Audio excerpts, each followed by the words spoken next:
Hey guys, welcome to the channel. If you're new, please make sure you subscribe, comment, like, and share the vids. Today with me, we're doing a really exciting segment, very heavyweight themed with Keval and Mo as well. Both of you went for Fury, right, against Joshua. What do you think is going to be? So maybe, I don't know, it's difficult, but what do you think these guys are going to look like in terms of after they've retired? Do you think we're going to be talking about this generation similarly to the kind of Tyson, Holyfield, Lewis era, or before that we had the like Fraser, obviously Muhammad Ali, and George Foreman era? Are we going to be talking about like that, or do you think it's going to be another era that's gone past where okay, yeah, it was a good era, but we're not kind of, you know what I mean? We're not putting it up there with those types of eras. Let's go first with Mo. It's difficult. It's difficult to properly know. I know people sometimes try and compare boxers from one era with boxers from another and think, oh, if they both fought, what would have happened? Like back in the day when Tyson was the man, they used to say, oh, what would have been like if you had fought Ali, for example? And it's difficult. It's difficult to compare. And I think one way I think in which you define an era is by looking at who fought who and how good were those people. And so as a result of that, I think in order to ensure that we look back and think, okay, well, this era was a fantastic era of boxing in the heavyweight division, we need the best fighters to fight the best fighters and keep fighting the best fighters, no matter what the pricing issue is or the money or, you know, whether it's the right time or not. I think they should try their best to fight the very best, which is why, you know, Tyson, Wilder, Joshua, and there's other fighters up there, but those three at least, they need to fight each other. You need to have those trilogies, and I don't know if, as I know I said earlier, I don't know if the Fury Wilder trilogy is necessary, but AJ definitely needs to fight both of them. And when that happens, I'm sure we'll have some very exciting, interesting fights to look back on. But I don't know whether at this stage you can really compare this era to the previous eras, like, for example, the Tyson era or the Ali era just yet. I think we need a few more fights, basically. But heavyweight boxing is definitely back in business, and it's been back in business for the past few years. I don't think you could necessarily say the same when Klitschko was in charge of the in charge of the course of heavyweight travel, basically. Now that Klitschko has very valiantly left the boxing world, and he's obviously had a fantastic career, I think now it's really paved the way for an era that could rival the eras of Tyson, for example, and Ali, so long as people fight the very best, basically. So it's all dependent on that. Yeah. Okay. Well, yeah, I get your point for sure. Kev, what do you think quickly then? What do you think on that? Because I'm interested to know what you think. I do think this era will be talked about a lot, but I feel like it'll be definitely bigger in British history rather than American history, because you've got Joshua and Fury. One thing I wanted to make quite clear is I do definitely feel like eras are heavily dependent on the country of the boxer, because I feel like people like Mike Tyson, like we're all westernized. Like if there's a really good American boxer, so we talk about Mike Tyson and Muhammad Ali, they're American boxers. But as Mo said, like he doesn't feel Klitschko was, as great. I think Klitschko was, but I think because of where he's from, because it's like a sort of different country, I feel like we wouldn't appreciate him more. Whereas I'm pretty sure in Ukraine, Klitschko is crazy big there. Klitschko's like Mike Tyson in Ukraine, but we're used to talking about British and American boxers. So I think in UK, I think this era will be massive because of Fury and Joshua. And we've never had two British heavyweights that are so high at the top. It's always. Do you see what I mean? It does depend on like. You know what though? Actually, that's a really good point. I think to add to that, so Vitaly Klitschko, who's Vladimir Klitschko's brother, he was an incredible fighter. Yeah. Go and look at his record. I mean, he's got apart from someone like Wilder, the amount of knockouts he's got in terms of fights, I think there's only like 3 fights or something out of like 47 that weren't knockouts. And him and his brother, obviously, they dominated, so people said it was boring. But Vitaly Klitschko was not a boring fighter, and he's a really, really good fighter. And he's a fighter.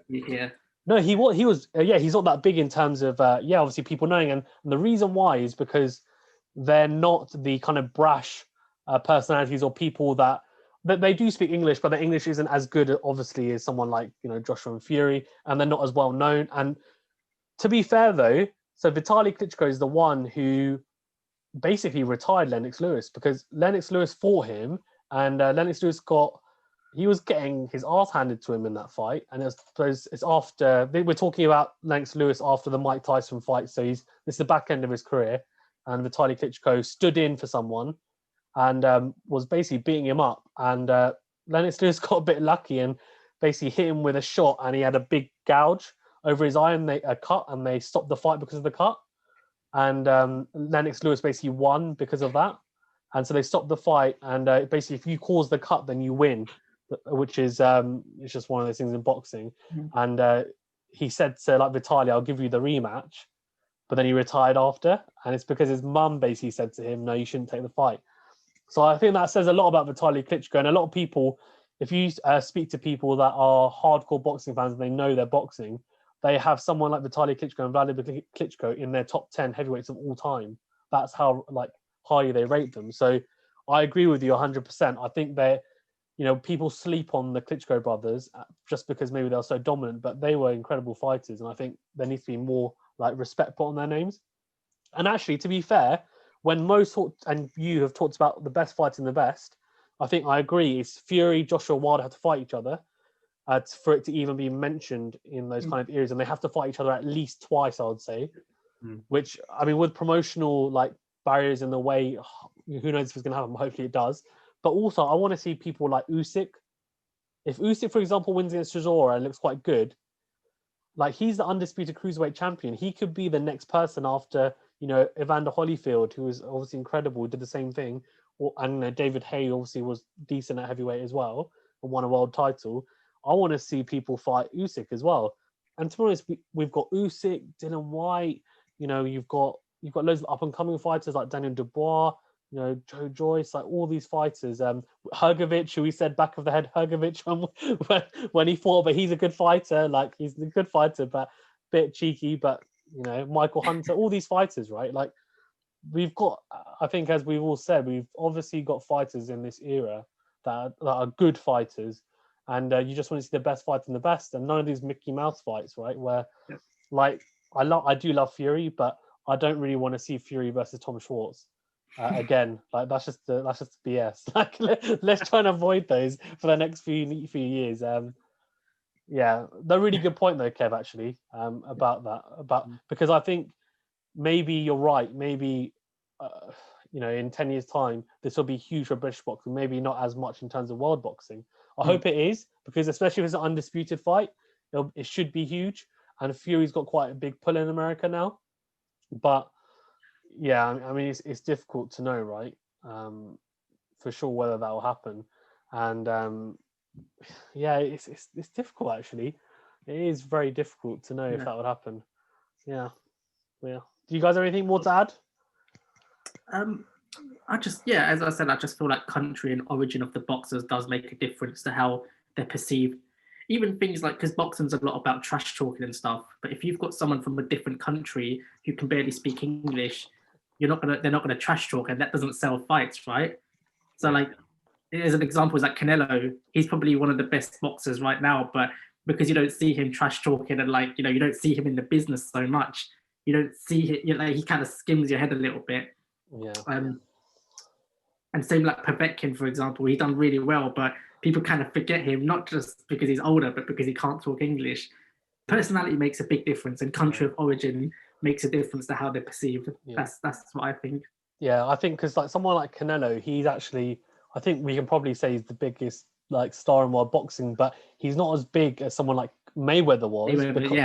Because, and it's not necessarily because of the accomplishments, because maybe at this age, Mayweather kind of was around about the same like kind of like he had around about the same accolades in terms of like titles won in multiple divisions, etc. The only thing that Canelo's got against him is that one loss against Mayweather. But like as we said about the great eras, like if the best fight the best, you're most likely you're going to take a loss. That's just the way it is, right? The only thing that you can do is redeem that loss, which like someone like Lennox Lewis did. He lost twice, but he won both times. Like he beat them up in the rematch, and so he's never had someone who's got a winning record over him, and that's kind of what you can do, right? And Canelo obviously lost to Mayweather, but if he was a trash talker, I mean, he would be huge. Like he's already huge, but he would be like colossal. He would be up there. Like he would be running it. And I think he thinks that he is the Mayweather level, because I think in terms of his fighting ability, he is up there. But the issue is that what he doesn't realize, I think, to a degree, is that he's not as big as Mayweather just because, unfortunately, like talking trash, it sells. Look at Big Baby Miller. Right? I mean, he fought no one, and everyone was so hyped for him to fight AJ because he was just boying him off, basically. You could be a shit fighter but a good trash talker, and that will sell sometimes. Yeah. I think what Kev said, I definitely agree with in that. I think maybe potentially we look at boxing from a westernized point of view a lot of the time. But I think the reason why that may be the case is because in the English speaking world, we'd like to hear what boxers are saying. We'd like to learn about their personalities. We like to know who they are. I think Fury said it before, when you're the heavyweight champion of the world, you are considered the man, right? And people like to look at your personality. I mean, the most famous sports person probably in the history of the world was Muhammad Ali. If you look at the various surveys that they've done, for example, and it wasn't just because he was a great fighter. Obviously, he was a great fighter, but it was about what he did outside of the ring as well. And that is as important sometimes, at least from how people experience boxing. It's not just what happens inside the ring. It's about what happens outside of the ring as well. And so I think when people look back at different eras, they don't just think about the fights. They think about what the build-up was like and how the boxers performed in terms of like what was their attitude and was there bad blood and what was the context and what was going on at the time, etc., etc. I think those are things that we think about when we look back at eras. So I think those are things that we have to factor in as well. I think it's very much a cult of personality as well. I think that's kind of what I was getting at with the Klitschko leaving kind of comment that I had. Obviously, Klitschko is a great fighter, and the Klitschko brothers, great fighters. But I think from a cult of personality point of view, the people who we have currently active in the heavyweight division are much more engaging, personable and charismatic, basically. Unfortunately, so. They're more engaging. That's what boxing's about. Sorry, go ahead. They're more engaging, aren't they? Yeah, that's what it is. Yeah, no, I agree. Like, I mean, Dylan White, I can hear him talk all day, man. I absolutely love him. His interviews, like on IFL TV, like with Kugan and stuff, I just find him absolutely hilarious. And I think I've told you guys that. And yeah, he is a great fighter to watch. Like, he's all action. But to be honest, he could be so boring and it wouldn't matter because I'd watch the build-up and like his interviews and him throwing tables and all sorts. Like, it's just hilarious. Like, even Derek Chisora, like he comes across like the build-up at the moment between him and Usyk is hilarious. And to be fair, the one thing that Usyk does, even though his English, he can't really speak English that well, he plays into the kind of villain role. And there's a lot of bits like him being kind of crazy, right? And he does it on purpose because he realizes, I think, that maybe, so he's from Ukraine as well. I think he's realized that, look, the Klitschko brothers were huge and that he probably respects them so much. He's been in camp with them, but he probably thought, you know what, I need to have a little bit about me just to kind of have that pull to not just people from Ukraine and Russia, but to people in the UK, the US, etc. if I want to be that big global superstar. Yeah. Kev, you're leaning forward. Is there something you wanted to say? Oh no, sorry. That's all right. It's all right. I was just like, Kev's like, yeah, I'm ready to come in. No, thanks, guys. Is there anything else you want to add on anything? I think that's everything. Yeah, I hope you both enjoyed it as well. I thought it was nice little discussion, and obviously we've got differing views, so it's good to discuss, right? Yeah, guys, if you haven't already, as I mentioned at the start, please subscribe.